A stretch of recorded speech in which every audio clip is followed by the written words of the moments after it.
Thank you very much, Chair, and welcome to the Minister as well.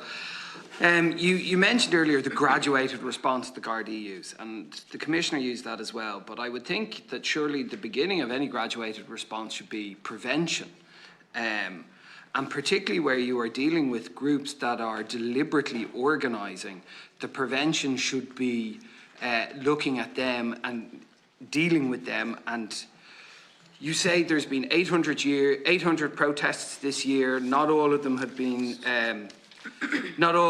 difficult. There have been some arrests, but I would make the point that not all of them are organised by violent elements who, in their own words, are at war with the state. That's their words. These are violent, dangerous, anti-democratic elements, and I'm very concerned about the vulnerability of our state, because I don't believe we take these people seriously, particularly when they themselves use words like war, and when they are telling you from the very beginning what they want to do. You know, and yes, there have been arrests at protests, but I haven't seen any arrests for organising. I haven't seen any arrests for incitement or conspiracy or organising the violence.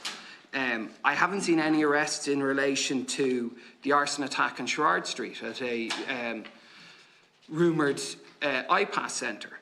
And then, because there's no policing response to that, because there's no prevention, we get an arson attack in Ballybrack at an iPass centre. In the last week, we've had an arson attack in Rosslare at an iPass centre. You know, so all the technology and tools we can give the guards are useless if we're not policing the right things. So, again, you know, we had an assault of a TD in September 2022. Paul Murphy was assaulted outside the door, right? You, under the Act, have the power to establish and revise priorities for policing. You have the power to issue written directives concerning any matter. When a TD was assaulted, which is not normal for this country, was there any revision of priorities? Was there any directions concerned the violent elements that were deliberately organising and assaulted a TD? So specifically on that, I've not been asked to make any changes, so I regularly engage with the Commissioner to ensure that he has the relevant powers that he needs for his members who are engaged in any type of an investigation to be able to deal with a particular crime. So whether it's protests outside the Dáil, whether it's violent behaviour, whether it's rioting, whatever it is, I will always ask the Commissioner, is there something more that needs to be done? Are there revisions that need to take place? I'm not aware there are. The one thing that has been brought to my attention recently in relation to protests is the need for greater incitement to hatred legislation, to be quite frank.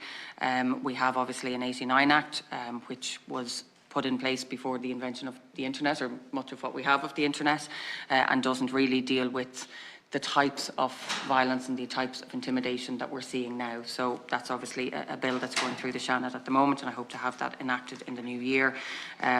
What we do know is that Gardaí have responded, I think, in the most appropriate way for many of the protests.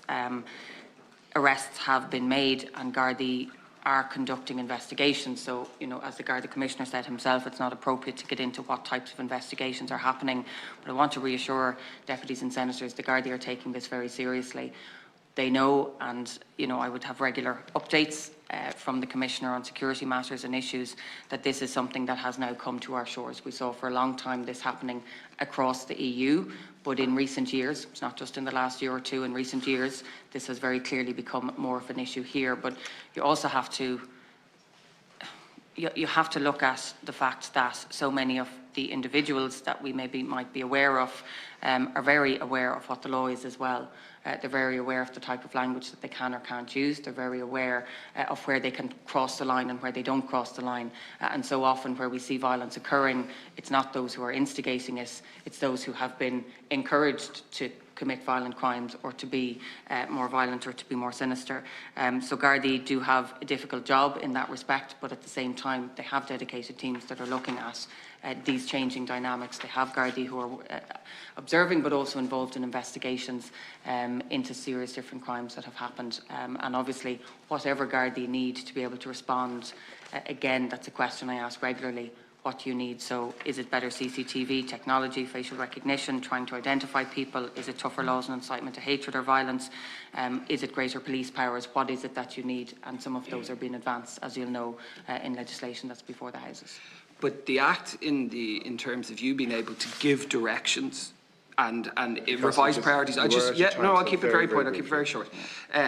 Is not just about you saying to the Commissioner, what do you need? It's about you saying, we as a government feel that the state needs this and that this area should be a priority. And, you know, there is a clear escalation here. There is a clear escalation, increasing arson attacks. There are communities where there are vigilante patrols, where people feel the law and order is breaking down, where migrants are afraid to leave their own homes. So if you want the Minister to respond. So it's very difficult for me to give direction to a Commissioner if they feel that the powers that they have are sufficient. So for any particular case, so I can't get into what case may or may not be on. It's not just powers, it's priorities as well. Absolutely, and I engage with the Commissioner regularly on what my priorities, our priorities as government in the department are, and it's important that I'm not forcing something on the Commissioner that the Gardaí don't need. You know, there's a two-way flow here, and that is an important way in which we work with each other. And I say that Gardaí working with government to make sure that they have what they need, but that it's appropriate for what they need. In terms of vigilante patrols, I mean, there have been a number of particular areas raised with me. I've liaised with the Gardaí. Some of them have not actually been brought to the attention of the Gardaí, so they don't have evidence of it. But obviously, nobody is above the law. Anybody who tries to engage in this type of behaviour will be responded to by the Gardaí. They are the only people who can enforce the law.